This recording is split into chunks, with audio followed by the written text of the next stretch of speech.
Congratulations, you found our most popular Adirondack chair plans. Now these chairs are popular for a reason. They're easy to build, they use common materials, they're very comfortable, and they're very sturdy, and they're super stylish. In this video, I'm going to share with you some tips and tricks. So you'll use a compound miter saw, you'll follow the cut list to make all of your cuts.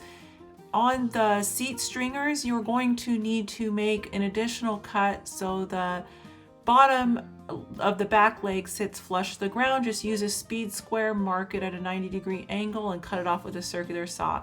First step, you're going to build 2 of these arm leg sets with the seat stringers. You're going to use 2 3/4 inch self-tapping screws that are rated for exterior use, and you're going to build those in mirror. Now to attach the 2 of those arm sets together, you'll need a pocket hole joint because it's a flat joint. You can use any pocket hole jig, and you'll want to hide the pocket holes on the underside so they don't fill with water. You can also use the pocket hole joint for other joints in the chair. It will make for a nicer product because your screw holes will be hidden. The seat boards I'm using are 1x10s. You could also use cedar fence pickets.